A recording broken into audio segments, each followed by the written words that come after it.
Hello friends, welcome to day trader Telugu and good evening.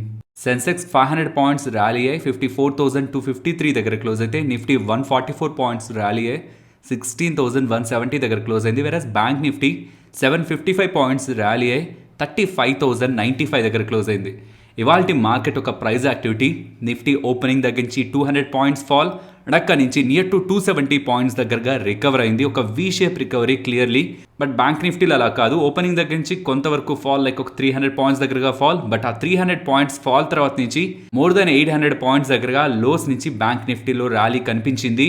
Okay, global గా ఉన్న డేటాని మాట్లాడుకుంటే, ప్రీవియస్ గా మనకి యుఎస్ ఫెడ్ మీటింగ్ జరిగింది కదా, ఆ మీటింగ్ లో మాట్లాడుకున్న ఇంపార్టెంట్ అప్డేట్స్ అని మినిట్స్ ఆఫ్ మీటింగ్ లో, ఇక ఫర్దర్ గా ఫ్రీక్వెంట్ గా రేట్ హైక్స్ ఉంటాయని గ్లోబల్ గా వస్తున్న అప్డేట్స్ తో యాక్చువల్గా ఫస్ట్ యూఎస్ మార్కెట్స్ నెగిటివ్గానే రియాక్ట్ అయ్యాయి అప్డేట్స్కి, బట్ అగైన్ రికవర్ అవుతూ పాజిటివ్లో ఎండ్ అయ్యాయి. Present natural gas prices 2008 means near to 14 years ఒక హైలో ఉంటున్నాయి.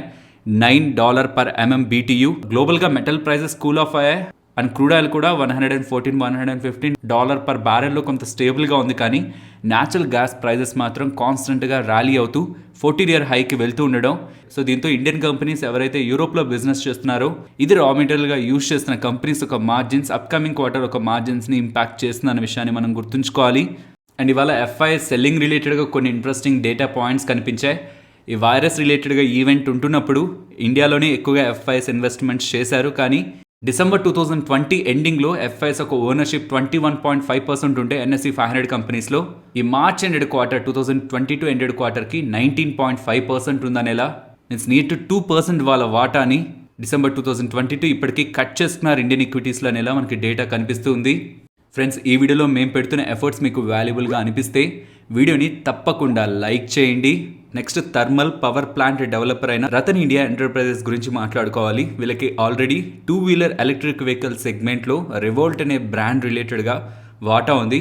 ఇప్పుడు వీళ్ళు మెన్షన్ చేస్తున్నది, ఈ డ్రోన్స్ని తయారు చేస్తున్న కంపెనీ థ్రోడిల్ ఏరోస్పేస్ ప్రైవేట్ లిమిటెడ్లో 60% వాటాని కొంటున్నట్టు. ఇక్కడితో అయిపోవట్లేదని, ఇలాంటి స్పేస్లో ఉన్న ఇన్నోవేటివ్ కంపెనీస్లో వాళ్ళు ఇన్వెస్ట్మెంట్ చేస్తారని, డ్రోన్ మ్యానుఫ్యాక్చరింగ్లో ఉన్న కంపెనీస్లో ఇన్వెస్ట్మెంట్స్ చేస్తారనేలా వీళ్ళు అప్డేట్ చేస్తున్నారు. నెక్స్ట్, ఇన్సూరెన్స్ కంపెనీస్ గురించి మాట్లాడుకోవాలి. పర్టికులర్లీ థర్డ్ పార్టీ ఇన్సూరెన్స్ రిలేటెడ్గా 2-wheeler and 4-wheeler and even electric vehicle రిలేటెడ్గా కూడా ఇన్సూరెన్స్ ప్రైజ్లు అయితే పెరగబోతున్నాయి. థర్డ్ పార్టీ ఇన్సూరెన్స్ ప్రైజెస్ ఇదే న్యూ అప్డేట్ కాదు, ఇది యాక్చువల్గా మార్చ్లోనే అప్డేట్ వచ్చింది. కానీ ఇది ఎఫెక్టివ్గా తీసుకురాలేదు, మీన్స్ దీన్ని ఇంప్లిమెంట్ చేయలేదు. దీనికి రీజన్, ఇన్సూరెన్స్ సెగ్మెంట్ని రెగ్యులేట్ చేసే రెగ్యులేటరీ బాడీ అయిన ఐఆర్డిఐలో చైర్మన్ లేకపోవడం కారణంగా ఇది అమల్లోకి రాలేదు. సో కాబట్టి మార్చ్ నుంచి ఇది డిలే అవుతూ వచ్చింది. అండ్ ఇప్పుడు మెన్షన్ చేసిన దాని ప్రకారం జూన్ 1 నుంచి థర్డ్ పార్టీ ఇన్సూరెన్స్ ప్రైజులు పెరగబోతున్నాయని ఎలా, అండ్ అన్నిటికీ కలిపి ఒకేలా కాకుండా based upon the segments insurance ప్రైజులు అయితే పెరగబోతున్నాయి. అండ్ అన్నిటికీ కలిపి ఒకేలా కాకుండా based upon the segments insurance ప్రైజులు అయితే పెరగబోతున్నాయి. కార్స్లో ఏ సెగ్మెంట్స్కి ఎంత ప్రీమియం పెరగబోతుందన్న details, 2-wheeler and even electric vehicles related కూడా ఎంతెంత % పెరగబోతున్నాయన్న డీటెయిల్స్ ఇప్పుడు మీకు స్క్రీన్ పైన ఉన్నాయి. నెక్స్ట్, గోల్డియామ్ ఇంటర్నేషనల్ గురించి మాట్లాడుకోవాలి. వీళ్ళకి 55 crore విలువ చేసే ఒక ఎక్స్పోర్ట్ ఆర్డర్ లభించిందని గోల్డియామ్ ఇంటర్నేషనల్ వాళ్ళ ఎక్స్చేంజెస్కి అప్డేట్ చేస్తున్నారు. నెక్స్ట్, అరబిందో ఫార్మా గురించి మాట్లాడుకోవాలి. అరబిందో ఫార్మా వాళ్ళకి ఈ క్యాన్సర్ని ట్రీట్ చేసే ఒక ఇంజెక్షన్ రిలేటెడ్గా యూఎస్ఎఫ్డీఏ వాళ్ళ దగ్గర నుంచి గ్రీన్ సిగ్నల్ అయితే వచ్చింది, మ్యానుఫ్యాక్చర్ చేసుకోవచ్చు అని. ఇదేం కొత్తది కాదు, ఎగ్జిస్టింగ్గా మార్కెట్లో ఉన్నది. ఎల్ఈలి వాళ్ళ రిలేటెడ్గా ఉండే ఇంజెక్షన్ రిలేటెడ్గా ఇప్పుడు వీళ్ళొక కాంపిటీటర్లా వీళ్ళ ఇంజెక్షన్ని రిలీజ్ చేస్తారు. ఈ డ్రగ్ ఒక మార్కెట్ సైజ్ లాస్ట్ 12 monthsకి చూస్తే $1,272 million దగ్గరగా ఉంది. ఇది క్యాన్సర్ రిలేటెడ్గా వస్తున్న డ్రగ్ కావడం అండ్ కొంత బిగ్ మార్కెట్ ఉండడం, లాస్ట్ 12 months మార్కెట్ స్టాక్ ఇవాళ పాజిటివ్లో ఎండ్ అయింది. నెక్స్ట్, జూబ్లెంట్ ఫుడ్ గురించి మాట్లాడుకోవాలి. జెఫ్రీస్ వాళ్ళు జూబ్లెంట్ ఫుడ్ రిలేటెడ్గా పాజిటివ్ రేటింగ్ ఇస్తూ, రేటింగ్ని అప్గ్రేడ్ చేస్తూ బై అని మెన్షన్ చేస్తూ ఇక్కడ నుంచి స్టాక్ ప్రైస్ టార్గెట్ 580 అని మెన్షన్ చేస్తున్నారు. ప్రెజెంట్ స్టాక్ ఇలా ర్యాలీ అయిన తర్వాత కూడా నియర్ టు 490 దగ్గరగా ఉంది. వీళ్ళు మెన్షన్ చేస్తున్న రీజన్ ఒకటే, ప్రజెంట్ ఏం చేంజెస్ రాలేదు కంపెనీ రిలేటెడ్గా, బిజినెస్ రిలేటెడ్గా, బట్ స్టాక్ ప్రైస్ 50% దగ్గరగా రీసెంట్ డేస్ వస్తున్న కరెక్షన్లో స్టాక్ కరెక్ట్ అయిందని, 50% కరెక్ట్ అయిందని వాళ్ళు మెన్షన్ చేస్తున్నారు. But stock still 50 times FY23 price to earning ఎస్టిమేట్స్లో ట్రేడ్ అవుతుంది. Purely in terms of price to earnings మనకి ఎక్స్పెన్సివ్గానే ఉంది స్టిల్. కాకపోతే ఈ స్టాక్కు సంబంధించి లాస్ట్ 5 years యావరేజ్ ఒక పీతో మనం కంపేర్ చేసామంటే ప్రెజెంట్ స్టాక్ డిస్కౌంట్లో ఉంటున్నట్టు. ఐ హోప్ ఇది అర్థమవుతుందని. లాస్ట్ 5 yearsగా మల్టిపుల్ మార్కెట్ కండిషన్స్లో స్టాక్ ఉన్న ప్రైస్ టు ఎర్నింగ్ వాల్యుయేషన్కి, ప్రెజెంట్ ట్రేడ్ అవుతున్న ప్రైస్ టు ఎర్నింగ్ వాల్యుయేషన్కి స్టాక్ ప్రెజెంట్ డిస్కౌంట్లో ఉన్నట్టు. వీళ్ళు కూడా ప్రైజెస్ని పెంచారు వీళ్ళు పిజ్జాస్ రిలేటెడ్గా రీసెంట్ టైమ్స్లో. సో ఇవన్నీ కూడా అప్కమింగ్ క్వార్టర్స్లో వీళ్ళకి బెటర్మెంట్ని చూపిస్తాయని జూబిలెంట్ ఫుడ్ రిలేటెడ్గా జెఫ్రీస్ వాళ్ళు భావిస్తూ పాజిటివ్ బై రేటింగ్ అయితే ఇస్తూ 580 టార్గెట్ ఇస్తున్నారు. సో ఇలాంటి స్టేట్మెంట్స్ చేసేసరికి మార్కెట్కి ఎలా అనిపిస్తుంది అంటే జొమాటో వాళ్ళు రీసెంట్గా మంచి నెంబర్స్ని పోస్ట్ చేశారు, బెటర్ కామెంటరీ చేశారని. అలానే వీళ్ళ రిజల్ట్స్ కూడా May 30 ఉన్నాయి. సో వీళ్ళు కూడా మంచి రిజల్ట్స్ పోస్ట్ చేస్తారేమో అని మార్కెట్ ముందుగానే సెన్స్ చేస్తూ స్టాక్ ఇవాళ నియర్ టు 5% దగ్గరగా పెరిగింది.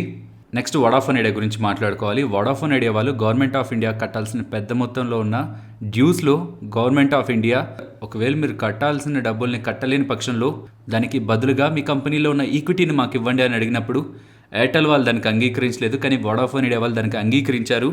సో ఎంటైర్ ఈ ప్రాసెస్ రిలేటెడ్గా చేయాల్సిన ఓపెన్ ఆఫర్కి సెబీ వాళ్ళు ఎగ్జంప్షన్ ఇచ్చారని. సో దీంతో గవర్నమెంట్ ఆఫ్ ఇండియా ఏ వాటానైతే తీసుకోవాలనుకుందో వడాఫోన్ ఐడియా దగ్గర నుంచి ఆ వాటాని ఇప్పుడు గవర్నమెంట్ తీసుకోవచ్చనేలా అప్డేట్స్ అయితే వస్తున్నాయి. దీంతో ఇప్పుడు ఎంటైర్ వడాఫోన్ ఐడియాలో లార్జెస్ట్ షేర్ హోల్డర్గా గవర్నమెంట్ వాళ్ళు ఉంటారు, followed by Vodafone group and followed by Aditya Birla group. Next IndiGo InterGlobe aviation గురించి మాట్లాడుకోవాలి. స్టాక్ మోర్ దాన్ 10% ఇంట్రాడే సెషన్స్లో ర్యాలీ అయింది. దీనికి రీజన్ వీళ్ళ నెంబర్స్ని చూసినా అంతే సూపర్గా ఏం కనిపించవు. రెవెన్యూస్ డౌన్ అవుతుంటాయి, ఆపరేటింగ్ ప్రాఫిట్ డౌన్ అవుతూ ఉంటుంది. ఈవెన్ ప్రీవియస్ ఉన్న క్వార్టర్తో కంపేర్ చేస్తున్నా, లాస్ట్ ఇయర్ సేమ్ క్వార్టర్తో కంపేర్ చేస్తున్నా లాసెస్ కూడా పెరిగాయి. దెన్ నెంబర్స్ అంతా నెగిటివ్గా కనిపిస్తున్నాయి. మరి స్టాక్ ఎందుకు ఇవాళ ఇంతలా పాజిటివ్గా రియాక్ట్ అయింది? దీనికి రీజన్ వీళ్ళు సంపాదించుకుంటున్న ఈల్డ్స్ ఈ క్వార్టర్లో సిగ్నిఫికెంట్గా పెరగడం. ఈల్డ్స్ అంటే ఫ్లైట్ మనకి కొన్ని వేల కిలోమీటర్స్ ట్రావెల్ చేస్తూ ఉంటుంది. అలా వేల కిలోమీటర్లు ట్రావెల్ చేస్తుందానికి కాను యాజ్ అ ఫేర్గా మన దగ్గర నుంచి వాళ్ళు టికెట్స్ రూపంలో డబ్బులు కలెక్ట్ చేస్తుంటారు. In simple terms average fare per passenger per kilometre. అలా చూస్తే అది లాస్ట్ టైం ₹3.70 ఉంది, ఇప్పుడు ₹4.40 అయింది. ఇలా ఈల్డ్స్ పెరుగుతున్నాయి. ఇంకా వీళ్ళ మార్జిన్స్ అండ్ ఆపరేటింగ్ ప్రాఫిట్ రిలేటెడ్గా బెటర్మెంట్ తీసుకురావడానికి ప్రయత్నిస్తారని చేస్తున్న స్టేట్మెంట్స్తో అండ్ ఈవెన్ ఈ రిజల్ట్స్ తర్వాత most of the broking and rating agencies అన్ని కూడా వాళ్ళ టార్గెట్ ప్రైజెస్ని అయితే కట్ చేశాయి. బట్ అలా కట్ చేసిన తర్వాత కూడా స్టిల్ వాళ్ళు ఇస్తున్న ఫైనల్ టార్గెట్ ప్రెసెంట్ ట్రేడ్ అవుతున్న ప్రైస్ కంటే హయ్యర్ సైడ్ ఉంటూ ఉండడం కూడా స్టాక్ని వాళ్ళ పాజిటివ్గా మూవ్ చేసింది. నెక్స్ట్ ప్రాజ్ ఇండస్ట్రీస్ గురించి మాట్లాడుకోవాలి. స్టాక్ ఓపెనింగ్ ఒక హైస్ నుంచి 10% దగ్గరగా డౌన్ సైడ్కి ఫాలో అయ్యి అండ్ ఆ డౌన్ సైడ్స్ నుంచి నియర్ టు 13% దగ్గరగా అప్ సైడ్కి మూవ్ అయింది. ఒక వి షేప్ రికవరీ వాళ్ళ ప్రాజ్లో. వీళ్ళ నెంబర్స్ని గమనిస్తే క్వార్టర్ ఆన్ క్వార్టర్ కంపారిజన్లో ఎవ్రీ సెగ్మెంట్లో కూడా గ్రోత్ కనిపిస్తుంది. వేరే ఇయర్ ఆన్ ఇయర్ కంపారిజన్లో మార్జిన్స్లో మనకి డిక్లైన్ కనిపిస్తుంది. వీళ్ళ మార్జిన్స్ ఇయర్ ఆన్ ఇయర్ కంపారిజన్లో ఇలా డిక్లైన్ అవడానికి రా మెటీరియల్ కాస్ట్ పెరుగుతుండడం ఇన్ఫ్లేషన్ కారణంగా. ఇది మనం ఈ కంపెనీ అని కాదు, మోస్ట్ ఆఫ్ ద కంపెనీస్లో ఒక రీజన్లో చూస్తున్నాం. కానీ ఇక్కడ వీళ్ళ ROE ROCని గమనించండి, అవి బెటర్గా ఉంటున్నాయి. లాస్ట్ ఫైనాన్షియల్ ఇయర్స్తో కంపేర్ చేస్తే ఈ ఫైనాన్షియల్ ఇయర్లో కూడా ఇంప్రూవ్ అవుతూ ఉండడం అండ్ వర్కింగ్ క్యాపిటల్ డేస్ కూడా లాస్ట్ ఫైనాన్షియల్ ఇయర్తో పోలిస్తే ఈ ఫైనాన్షియల్ ఇయర్లో తగ్గుతూ ఉండడం మనం ఫర్దర్గా పాజిటివ్గా తీసుకోవాలి. అండ్ వీళ్ళ ఆర్డర్ బుక్ కూడా లాస్ట్ మెనీ క్వార్టర్స్ నుంచి కాన్స్టెంట్గా క్వార్టర్ ఆన్ క్వార్టర్ బేసిస్లో కూడా గ్రో అవుతూనే ఉంది. అండ్ వీళ్ళు ఈ రిజల్ట్స్తో పాటు ₹4.20 డివిడెండ్ని కూడా ప్రకటించారు. నెక్స్ట్ బాటా గురించి మాట్లాడుకోవాలి. బాటా వాళ్ళు నెంబర్స్ని పోస్ట్ చేశారు. ఇక్కడ నెంబర్స్ కొంత ఇంట్రెస్టింగ్గా కనిపిస్తాయి. రెవెన్యూస్లో ఫాల్ కనిపిస్తుంది మనకి ఆల్మోస్ట్ 21% క్వార్టర్ ఆన్ క్వార్టర్ బేసిస్లో. నెట్ ప్రాఫిట్ కేవలం 12% ఫాల్ అయింది క్వార్టర్ ఆన్ క్వార్టర్ బేసిస్లో. దీనికి రీజన్ వీళ్ళ మార్జిన్స్ని గమనించండి. యూజువల్గా ఇప్పుడు మోస్ట్ ఆఫ్ ద కంపెనీస్ అన్ని కూడా మార్జిన్స్లో ప్రెషర్ ఆర్ మార్జిన్స్లో ఇంపాక్ట్ నెగిటివ్గా కనిపిస్తూ ఉంటే వీళ్ళకి మాత్రం quarter on quarter and year on year బేసిస్లో మార్జిన్లో ఇంప్రూవ్మెంట్ కనిపించింది. ఈ మార్జిన్స్లో వస్తున్న ఈ సర్ప్రైజ్తో స్టాక్ ఇవాళ పాజిటివ్గా ఎండ్ అయింది. అండ్ మార్జిన్స్ ఇలా పాజిటివ్గా ఉండడానికి మెయిన్ రీజన్ బాటా ఇండియా వాళ్ళు మెన్షన్ చేస్తున్నది వీళ్ళ స్నీకర్ సెగ్మెంట్ అనేది స్ట్రాంగ్గా గ్రో అయిందని. ఆ సెగ్మెంట్లోనే వీళ్ళకి బెటర్ మార్జిన్స్ అండ్ ప్రాఫిటబిలిటీ దొరికింది కాబట్టి ఇది ఎంటైర్ మార్జిన్స్ రిలేటెడ్గా పాజిటివ్ ఇంపాక్ట్ అని. అండ్ దీంతో పాటు బాటా వాళ్ళు ₹54.50 డివిడెండ్ని కూడా ప్రకటించారు. అండ్ ఇందులో ₹50.50 దగ్గరగా special dividend. Next sequent scientific వీళ్ళు నెంబర్స్ని పోస్ట్ చేశారు. ఎంటైర్ ఫార్మా అండ్ కెమికల్ స్పేస్లో మనకు కనిపిస్తున్న మార్జిన్ ప్రెషరే సీక్వెంట్ సైంటిఫిక్లో కూడా కనిపిస్తుంది. మార్జిన్ ప్రెషర్తో యాక్చువల్గా లాస్ట్ ఫ్యూ క్వార్టర్స్ నుంచి వీళ్ళకి ఉంటున్న మార్జిన్సే చాలా తక్కువగా ఉంటున్నాయి. అండ్ ఈవెన్ ఆ క్వార్టర్స్లో ఉంటున్న మార్జిన్ కంటే ఈసారి తక్కువ మార్జిన్ వీళ్ళు డెలివర్ చేస్తూ ఉండడంతో ఈవెన్ టాప్ లైన్లో గ్రోత్ ఉంటున్న నెట్ ప్రాఫిట్లో significant drop quarter on quarter and year on year బేసిస్లో కనిపించింది. సో ఇలా మార్జిన్స్లో స్టెబిలిటీ లేకపోవడం కారణంగానే వీళ్ళ numbers in bottom line net profit side ఇంత సిగ్నిఫికెంట్గా ఇంపాక్ట్ అయ్యాయి. నెక్స్ట్ పాలీప్లెక్స్ గురించి మాట్లాడుకోవాలి. వీళ్ళ నెంబర్స్ని పోస్ట్ చేశారు. నెంబర్స్తో పాటు ₹21 డివిడెండ్ పర్ షేర్ వీళ్ళు డిక్లేర్ చేశారు. నెంబర్స్ని గమనిస్తే మార్జిన్స్ని స్టేబుల్గా మెయింటైన్ చేస్తూ రెస్ట్ ఆఫ్ ద అన్ని సెగ్మెంట్స్లో కూడా quarter on quarter and year on year బేసిస్లో వీళ్ళు ఇంప్రూవ్మెంట్ని తీసుకురాగలిగారు. సో రీసెంట్ టైమ్స్లో ఏ క్వార్టర్లీ నెంబర్స్ అయితే మనకి మార్జిన్స్లో స్టెబిలిటీ అండ్ ఇన్ఫ్యాక్ట్ ఇంప్రూవ్మెంట్ని చూపిస్తున్నాయో మోస్ట్ ఆఫ్ ద టైమ్స్ ఆ స్టాక్స్ పాజిటివ్గానే రివార్డ్ అవుతున్నాయి. అండ్ ఫైనలీ టోరెంట్ ఫార్మా వీళ్ళు నెంబర్స్ని పోస్ట్ చేశారు, నెంబర్స్తో పాటు డివిడెండ్, దాంతోపాటు బోనస్ని కూడా. రిజల్ట్స్కి ముందు వీళ్ళు ప్రకటించిన dividend 23 rupees per share and దాంతోపాటు 1:1 బోనస్ని కూడా వీళ్ళు డిక్లేర్ చేశారు. మీన్స్ ఎవరెవరైతే కంపెనీలో ఒక షేర్ని హోల్డ్ చేస్తున్నారో హోల్డ్ చేసిన ఎవ్రీ షేర్ ఇంకొక ఫ్రీ షేర్ వచ్చి యాడ్ అవడం కారణంగా 2 షేర్స్గా మారుతుంది. సబ్సీక్వెంట్గా స్టాక్ ప్రైస్ కూడా దానికి అడ్జస్ట్ అవుతుంది. వీళ్ళ ఓవరాల్ నెంబర్స్ని గమనిస్తే revenue, operating profit and even operating profit మార్జిన్లో కూడా పెద్ద చేంజ్ మనకు కనిపించదు. కానీ ప్రాఫిట్ అండ్ లాస్ బాటమ్ లైన్లో last quarter and last year same క్వార్టర్లో ప్రాఫిట్స్ని పోస్ట్ చేసిన వీళ్ళు ఈసారి లాస్ని పోస్ట్ చేశారు 118 crore. సో దీంతో మనకి నెగిటివ్గా కనిపిస్తుంది రిజల్ట్. కాకపోతే ఎక్సెప్షనల్ ఐటమ్ ఉంది. యూఎస్లో వీళ్ళకి లాస్ మేకింగ్ బిజినెస్ ఉంది.